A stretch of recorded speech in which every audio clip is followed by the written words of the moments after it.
Hello, everyone, and welcome to another edition of the Winner Circle Sports Betting Podcast. It's Friday, the 26th of July. I'm your host, Sean Higgs, today, and I got Chip Chirimbes with me on a Friday.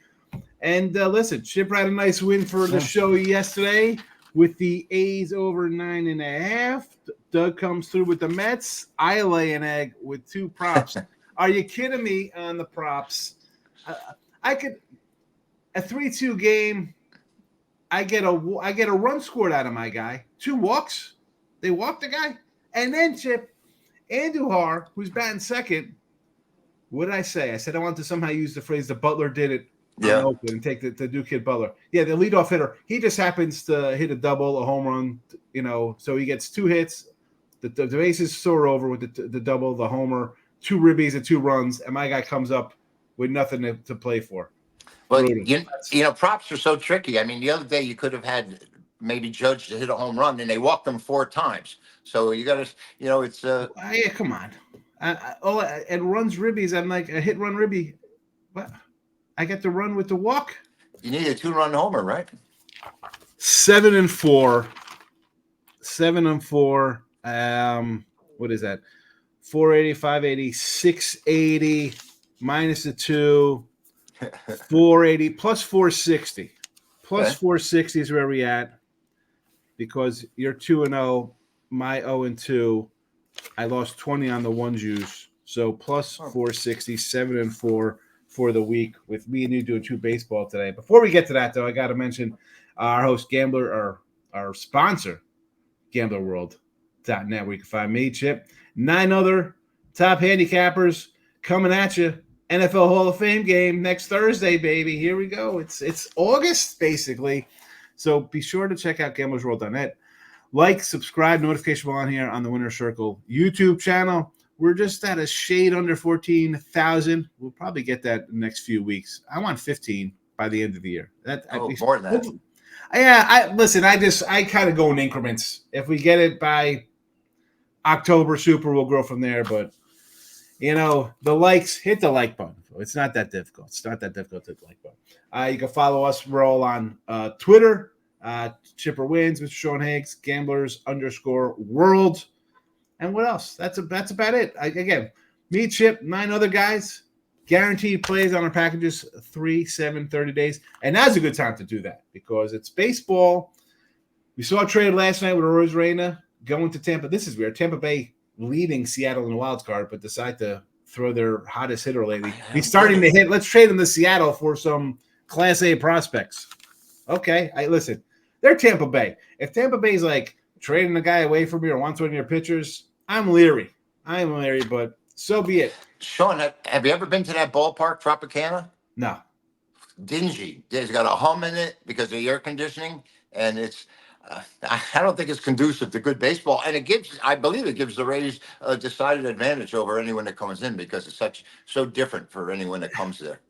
Like we talk about, well, let's just, we got everything covered, right? So let's move on to the Rays in baseball in general. Okay. And how the pitching, every team has like 1 or 2 kind of pitchers, maybe 1.5, right? Tampa Bay is a team they've been talking about contracting for years.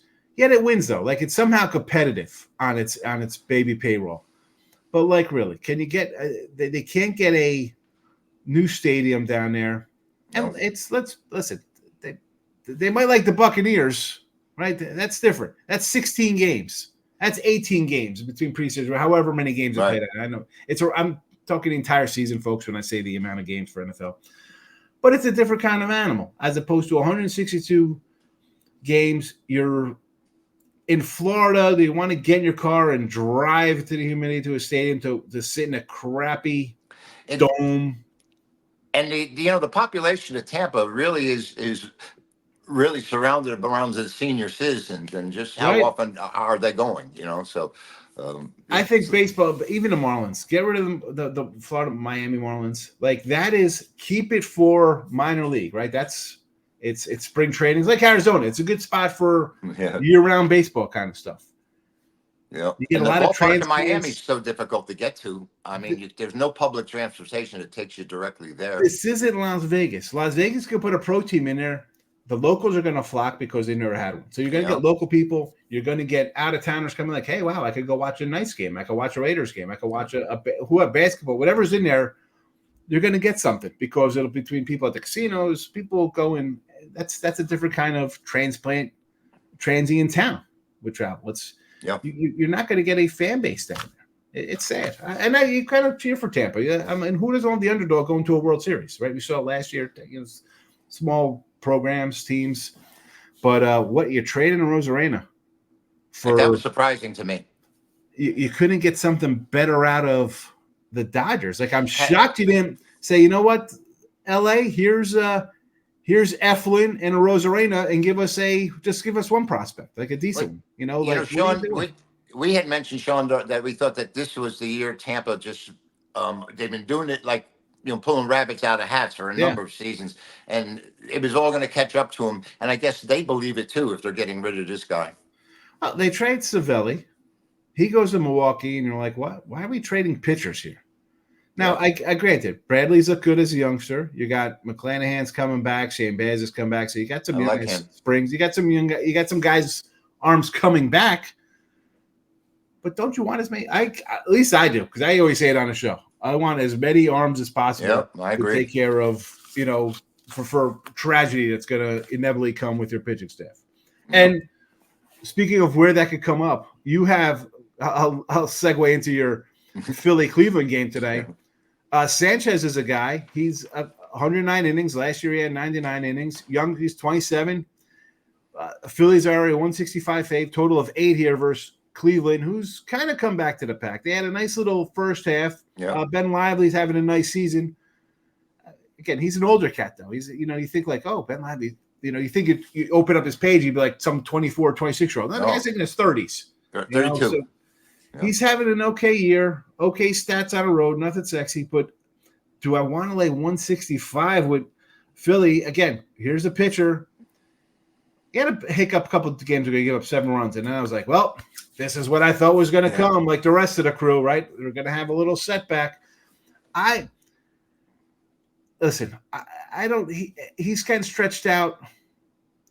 Haven't really seen a kind of a downfall of him. He had a bad outing. It hasn't been 4 or 5 runs a game for multiple 4 or 5 games in a row. But do I want to lay 165, Chip, with you? Here you go, Chip. Here you go. So you got Philly minus 165. And you could take back about a 160 spot here on Cleveland, but go ahead.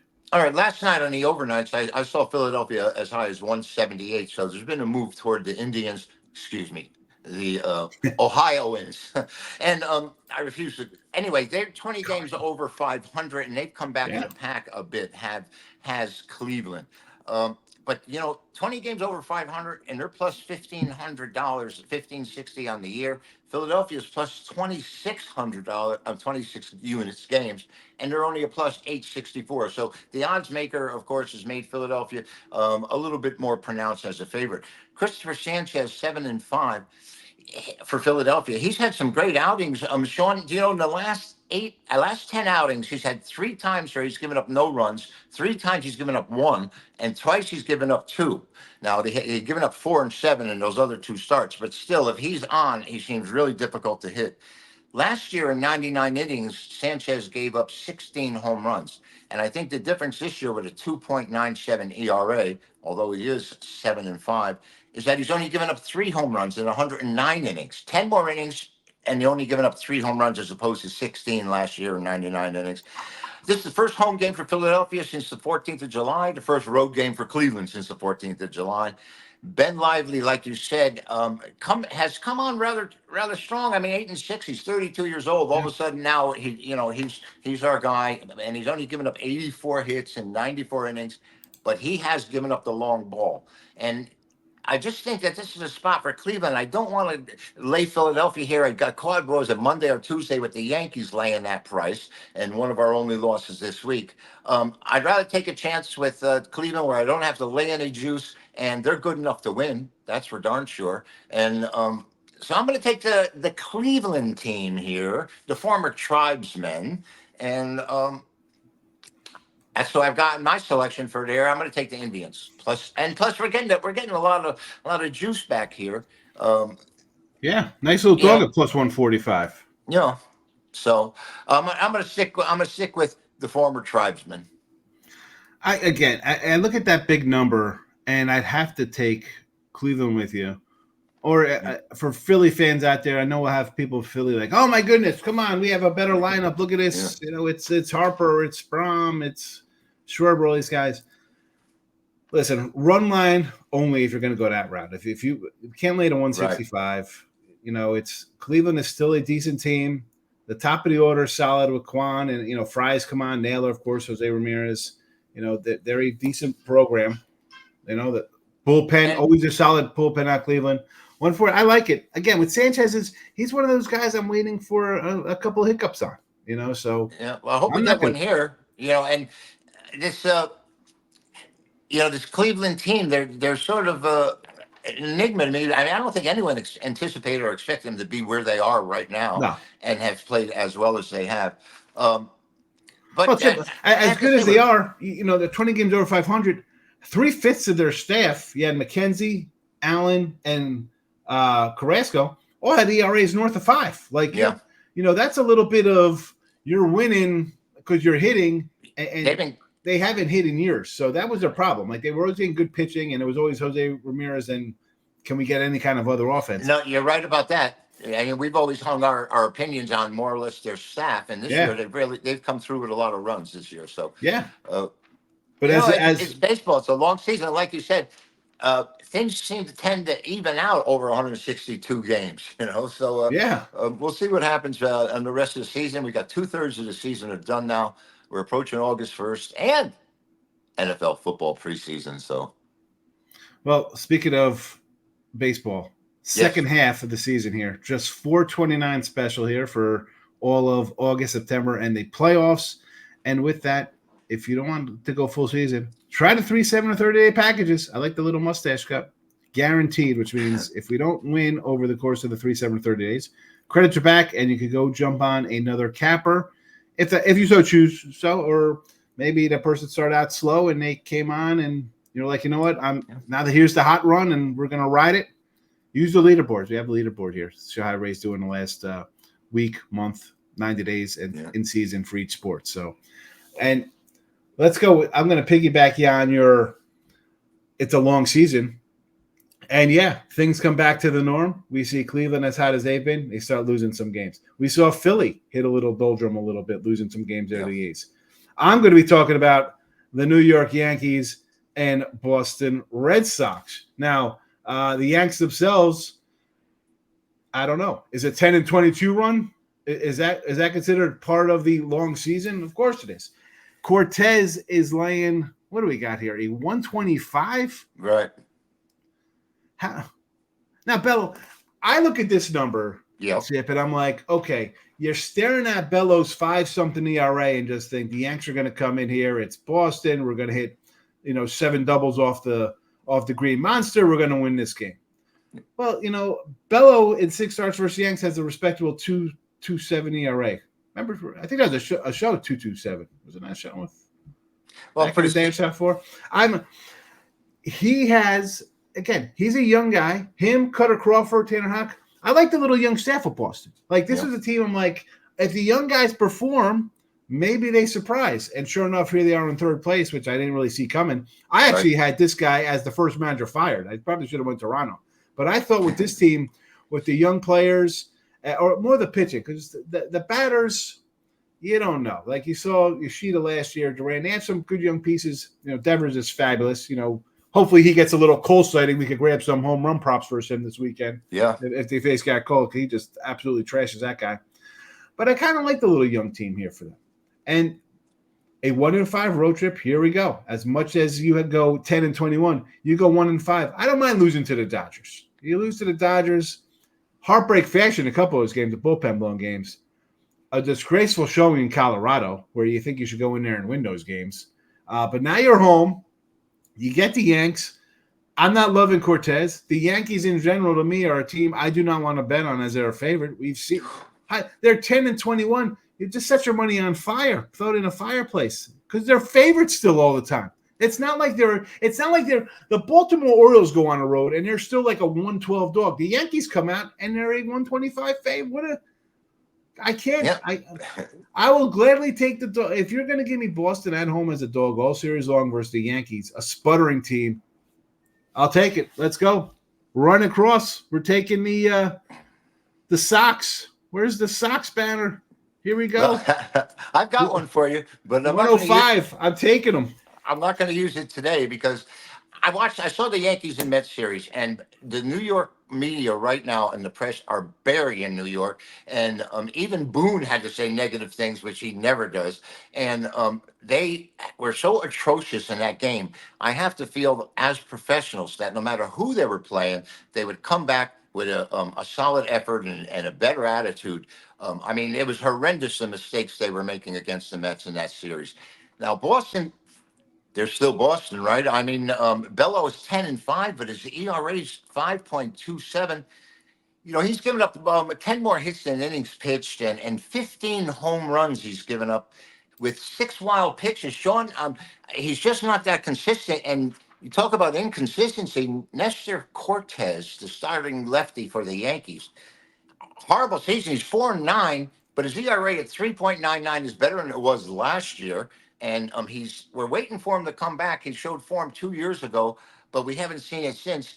And he's given up the long ball as well. 19 home runs, Sean, in 119 innings.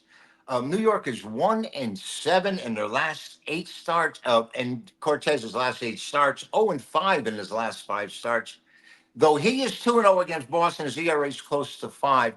Um, I'm only taking that. Listen, the Yankees have been absolutely terrible. We've seen it, and they even look bad out there. Um, but they come up favored in this game. They're favored, and they're favored on the road. And the way they're playing so poorly, I came with the Yankees. I'm not using it as a big play, you know that, and I just think that the fact that they were favored here with Cortez, who has lost his last 5 starts, and they just don't seem to be able to put it together. Um, the thing they have going for them is that Brandon Bello gives up a lot of runs, and maybe they'll come through here. And plus the fact that their focus, the Yankees' focus, should be a lot stronger against the Red Sox than anybody else. And we know Well, this is one thing they're not going to sit and take this team lightly, no matter what their record is. and I'm gonna agree with you say there about why they're favored. Like they're favored. It's like I was doing something last night with some guys on a show, and we're talking about the Blue Jays. I'm like, they're favored today Right, after losing 13-0. They look right. heartless.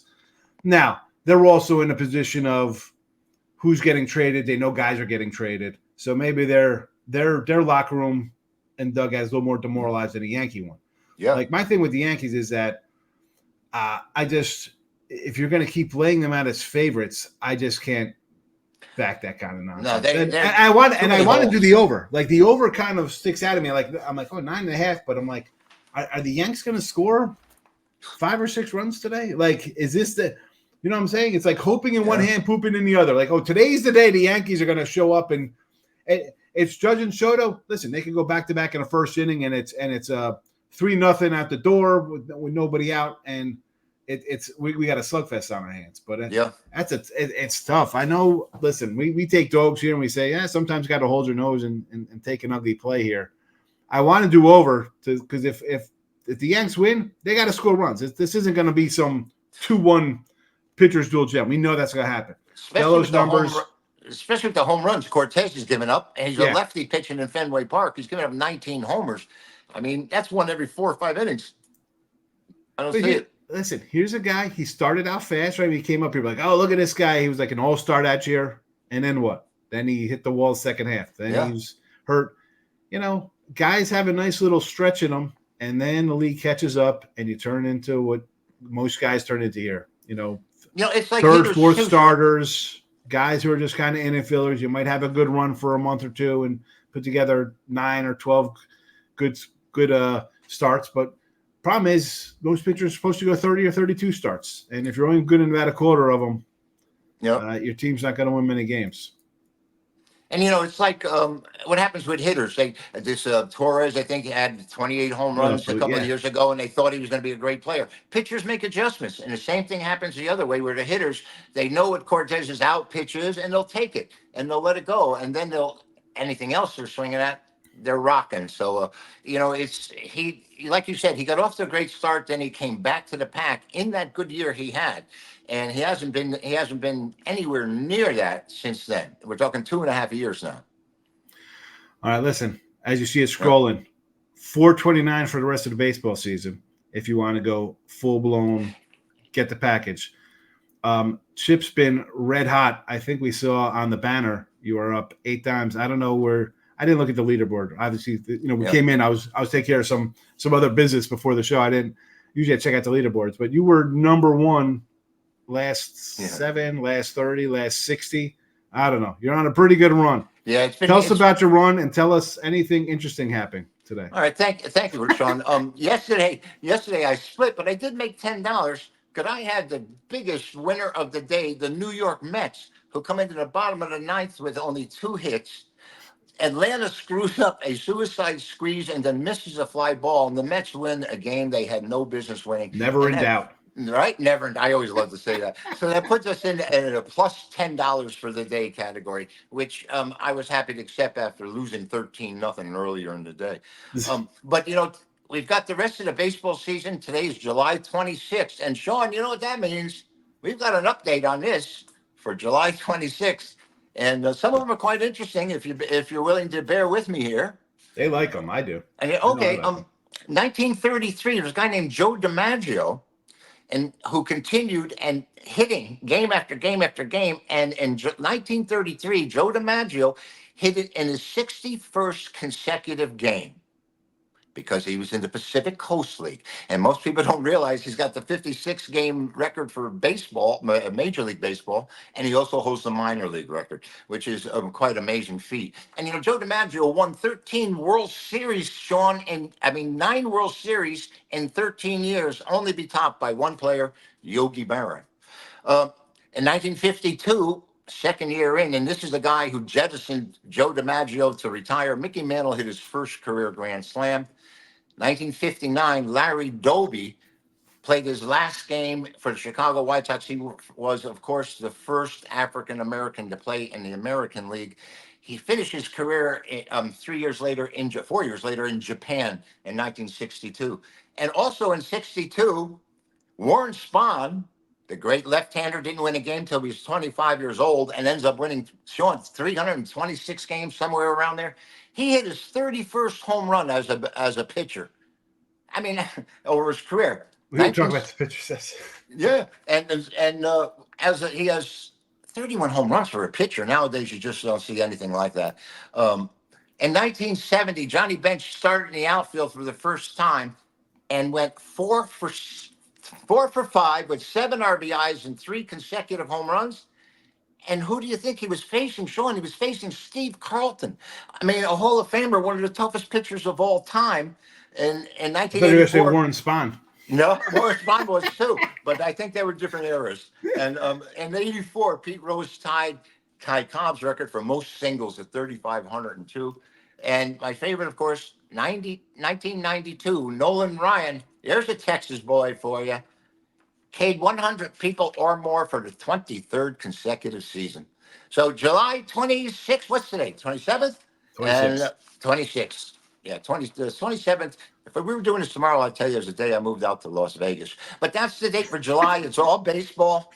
And some really famous names in there. We've given you Clemente, and now we're giving you Nolan Ryan, Mickey Mantle, Joe DiMaggio, and Warren Spahn, of course, one of my favorites. So you figured as we roll into July and August, the baseball on this day will probably take off because there's probably a lot of things going on during baseball. Yeah, the things I've avoided is using like the U.S. Open and British Open champions and even the tennis champions because we are baseball and we don't sell tennis. I don't know anything about that. I don't know. Yep. I just remember like Andre Agassi and who is it? John McEnroe, Bjorn Borg, and Chang. Agassi and Chang used to have some great matchups. Oh, who's that? Michael Chang? Yeah, from L.A. That's right. Yeah, Chang was the guy in the 90s who fought. Yeah, they fought a lot of times. Yeah, that's right. That was like early 90s, right? Yeah, but Please don't let me think about what year we're in. Because, Well, I'll let you think about it because it's 2024, and you brought up DiMaggio and Mantle and Yogi and Yankee World Series runs. Yeah, you're not getting any of that out of the Yanks now. no, Yeah, no. you got a little taste of that in the late '90s. You're not going to see that ever again. And this That's team's not in happening. serious trouble. Believe me, they got more holes than the Mets have now. The Mets have young players that are out there, and the Yankees are stuck with LeMahieu. They actually think this second baseman can play. They have no first baseman. They have no third baseman. I don't know what you're going to do with them, but it's great fodder. It's for us to talk, and I love listening to that New York radio. They are burying the Yankees every day. Listen, LeMahieu's fallen off a cliff the last couple of years. Yeah. I mean, he's 36 too, so it's not like he came here. I'm thinking this guy's a Hall of Famer, right? He's a borderline Hall of Famer. The guy was hitting though. I mean, you come to Yankee Stadium, it's a hitter's park. You think you'd hit, 315 or something. Like I'm not looking for 40 home or something like that. In typical fashion, Sean. Sorry to step on you. Cashman takes players on the downside of their career. He had already had his better years. They did the same thing with Giambi. Cashman. That's every. I mean, this is this Yankee. This is what the Yankees do, bring in the guys at the tail end of their careers. Yeah. You can get that is fine. That was great in the late '90s when you brought in Chili Davis and Sierra and Wade Bond. Guys, because you're plugging holes. That's and exactly you need it. X amount, and he could play 120 games because you got Randy Velarde who comes in and hits 330 all over the place as a super utility guy. You can't build your team around Anthony Rizzo, who is. I mean, they had Jay Bruner one year play third base, Phil, and he hit 37 home runs. No, he did not for the Yankees. And one of them 478 feet, by the way, at Yankee Stadium. But did he hit? No, he did not hit 37 for the Yankees one year, did he? No. Yeah. He played third base. He played for the Yankees. He played third base in the year they went to the championship. He was great for them. I don't know if he hit 37 home runs but he was a power guy. He was a power guy there, wasn't he? No. That's Scott Brocious for the third baseman. I'm sorry. Like Jay Buhner was like they traded him for Ken Phelps. I stand corrected. I guess my Joe Biden syndrome is setting it in. It was Brocious. Well, listen, that's just because you think about you're talking about Cashman bringing in guys past their prime. That is old school Yankees where we just trade away Fred McGriff and Doug Drabeck and John Smiley and all these young guys for Ken Phelps and Ron Kittle and Steve Trout. Oh my goodness. Listen, let me tell you, Patriot fans, you had a nice run for 20 years. You're gonna get a run like you've never seen before lately of badness. You're spoiled. You had the Red Sox winning World Series with Manny and Ortiz, Tom Brady, the Celtics. Yeah, we had a nice run like that if you're a Yankee fan for a while. We had a nice 10-year run. And then it's the doldrums. They haven't. I don't think they're competitive enough. I really don't. Listen, we could do a whole podcast show on Yankee talk, but and I always come in Yankee talk because I'd rip it because Ross is a big Yankee guy. I'd be like, no, this team is not good. They're not. I still don't think they're good. Yeah. I'm shocked they didn't go after Ty France. The Mariners just cut Ty France. I'm sorry the Yankees didn't pick him up to play first base. Yeah, the strongest part of their club actually has probably been their closers and over the years their bullpen. And this year their bullpen has imploded a number of times. Well, that's what happens when you rely on 40 or 5 pitchers. Everybody but Cole, everybody else has to go just 5 innings. What do you think's going to happen when you bust out your bullpen? That's like, oh, we're going to bring out the book here. Let's use the bullpen in April. What are you talking about, man? Let the guy throw the ball. I know. We don't need to use 4 relief pitchers How about on a Tuesday in April. He was trying to remove Dylan Cease in the 7th inning yesterday. I mean, come on. I mean, give me a break. The guy hasn't given up a run or a hit, and you're looking to remove him from the game. We'll wrap this up. I just want to mention one of the 30 for 30 ESPNs, Once Upon a Time in Queens. You see that about the Mets, the 86 Mets? Oh, yeah, I've seen everything there because I was living in the city at the time and a season ticket holder. So they have a little series on the Mets that from 84 to their run and how they only won this one championship. So they're talking about a game where Doc Gooden pitches 10 innings, Nolan Ryan goes 9 and he's like 37 at the time. Right. He gives up 1 hit. I think he gives up 1 hit, a home run. Gooden's like pitching a no-hitter or some nonsense. He's pitching the 10th inning in a playoff game. And then Wally Dykstra gets up as like a pinch hitter or something in a scenario where they never send up like a lefty versus a lefty. Right. They bring in like Jesse Roscoe. Like, and the commentator was like, well, if they had their little analytic notebooks, this game would never even happen because Doc Gooden as a second-year pitcher would have been pulled out of the game in the fifth inning, and Nolan Ryan wouldn't even be pitching because why is he throwing in the 10th inning? He's 40 years old, and you're not putting a lefty up against a lefty. But you got to play your hunch. That 86 Mets team had a lot of moxie. That team, the analytics.